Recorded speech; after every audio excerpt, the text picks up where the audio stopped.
మెస్సే నామమునకు మహిమ కలుగును గాక. అందరికీ శుభం. ఈరోజు మెస్సే శరీరము క్షేమాభివృద్ధి పొందుటకు పరిచర్య ధర్మం జరుగుటకు పరమతండ్రి ఇచ్చిన 5 రకాల సేవకుల గురించి మనం మాట్లాడుకుందాం. ఈ 5 రకాల సేవకుల గురించి ఎక్కడుందంటే ఎఫెసీయులకు రాసిన పత్రిక 4:13 మనకు కనిపిస్తుంటుంది. మెస్సే శరీరము క్షేమాభివృద్ధి పొందుటకు పరిచర్య ధర్మం జరుగుటకు పరమతండ్రి 5 రకాలైన సేవకుల్ని ఏర్పాటు చేశారంటే ఈ 5 రకాలు ఎవరంటే అపోస్తలులు, 2 ప్రవక్తలు, 3 సువార్తికులు, 4 కాపర్లు, 5 ఉపదేశకులు. వీళ్ళని మాత్రమే పరమతండ్రి సమాజానికి క్షేమాభివృద్ధి కలగడానికి పరిచర్య ధర్మం జరగడానికి ఏర్పాటు చేసుకున్నాడు. ఎఫెసీయులకు రాసిన పత్రిక 4:13-14 అయితే మొదటి శతాబ్దంలో కూడా మెస్సే సమాజము చేరి వరకు వేరే సమాజాలను నడిపిస్తూ ఉంటారు. వీళ్ళు ఏంటంటే మెస్సే అడుగుజాడలో ఉంటారు, తర్వాత మెస్సే చేత పిలువబడతారు. ఈ సమాజాలన్నింటిని కూడా వీళ్ళు నడిపిస్తూ ఉంటారు అన్నమాట. అయితే ఇక్కడ ఏంటంటే మనం పాత నిబంధనలో వచనాలు ఏం తీసుకోవాలని పర్లేదు, కానీ కొత్త నిబంధనలో మనం చూస్తుంటే అపోస్తలు ఉన్నారు, దొంగ అపోస్తలు ఉన్నారు, ప్రవక్తలు ఉన్నారు, అబద్ధ ప్రవక్తలు ఉన్నారు, సువార్తికులు ఉన్నారు, తప్పుడు సువార్తికులు ఉన్నారు, కాపర్లు ఉన్నారు, దొంగ కాపర్లు ఉన్నారు, ఉపదేశకులు ఉన్నారు, తప్పుడు ఉపదేశకులు ఉన్నారు. అయితే మరి వీరిని తెలుసుకోవడం ఎలాగా అని మనం చూస్తుంటే పరమతండ్రి యొక్క సేవ చేయడానికి పరమతండ్రి ఖచ్చితంగా కొంతమందిని ఏర్పాటు చేసుకుంటాడు. ఆ ఏర్పాటు చేసుకున్న వాళ్ళు తన సేవను చేస్తూ ఉంటారు. అంతేగాని ఎవరు పడితే వాళ్ళు వచ్చేసేసి ఈ పొలంలోకి ఇష్టం వచ్చినట్లు చేసేయడానికి ఏమీ కూడా లేదు. ఒకవేళ కాదు కూడా అలా చేసినా ఆఖరి సమయంలో వీళ్ళంటారు, అయ్యో నీ నామంలో నేను ఎలా చేయలేదా అలా చేయలేదంటే అసలు మీరెవరో నాకు తెలియదు అదలు పొమ్మంటాడు అన్నమాట. కనుక ఇప్పుడు ఎవరైనా సరే నేను దేవుని సేవ చేస్తున్నాను అన్నప్పుడు సువార్తికుడు సువార్త వలన బ్రతకాలి. అలాగే ఉద్యోగస్తులు ఉన్నప్పుడు ఉద్యోగం వల్ల బ్రతుకుతారు. ఏ వృత్తి చేసేవాళ్ళు ఆ వృత్తి వల్ల బ్రతుకుతారు.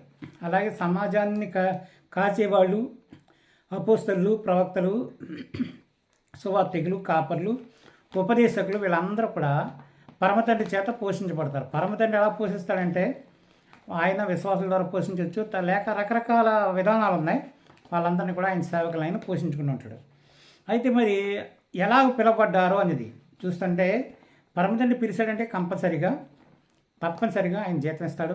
ఆయన ఎక్కడికి వెళ్ళమంటే అక్కడికి వెళ్ళాలి, ఏది బోధించబడ్డ చెయ్యాలి, బైబిల్ బాగా తెలిసి ఉండాలి. ముఖ్యంగా క్రొత్త నిబంధన అంటే బాగా గ్రిప్గా వాళ్ళకి తెలిసి ఉండాలన్నమాట. ఆ విధంగా వాళ్ళు నిర్ణయించబడిన ప్రకారంగా సువార్తకి వెళ్తుంటారు. అయితే ఈ 5 గిఫ్ట్స్ కూడా అపోస్తలు, ప్రవక్తలు, సువార్తికులు, కాపర్లు, ఉపదేశకులు ఈ 5 గిఫ్ట్స్ ఉన్న వాళ్ళు కంపల్సరిగా వీళ్ళని మనం ఎలా గుర్తించవచ్చు అంటే కంపల్సరీగా వాళ్ళు సేవ చేసే విధానం ఉంటారు. తర్వాత కంపల్సరీగా ఒక సమాజానికి, ఒక లోకల్ సమాజానికి వీళ్ళు కట్టుబడి ఉంటారు. లోకల్ సమాజాన్ని నడిపిస్తూ ఇంకా ఇతరత్ర సేవ చేస్తూ ఇంకా అనేకమైన సమాజాలను నిర్మిస్తూ సాగుతూ ఉంటారు. అంతే తప్ప వీళ్ళు ఎప్పుడో ఒకసారి వచ్చేసేసి ఇలా చేసుకుని అలా చేసుకుని వెళ్ళిపోవడం అనేది జరగదు. ముఖ్యంగా నేను ఈ విషయం మీకు ముఖ్యంగా మాట్లాడగల కారణం ఏంటంటే ఉద్యోగస్తులు ఎవరో కూడా దేవుని సేవకులు కాదన్నందుకు గాను చాలామంది నా మీద ఏంటంటే విషం కక్కుతున్నారు. ఎంచేత ఉద్యోగస్తులందరూ దేవుని సేవకులు కాదంటే దేవుడు తన సేవకు పిలిచినప్పుడు ఇక ఉద్యోగాలు చేయనివ్వడం కానీ ఇలాంటి పనులు చేయనివ్వడండి. కారణం ఏంటంటే అది అంతే. అది కారణం ఒక రకంగా చెప్పాలంటే ఆయన కింద పనిచేసే వాళ్ళు ఆయన కిందే పనిచేయాలి. ఇంకొకరి కింద పనిచేయడానికి ఆయన ఒప్పుకోడు. నేను అనుభవపూర్వంగా చెప్తున్నాను. చాలామంది దీన్ని ఇష్టపడకపోవచ్చు.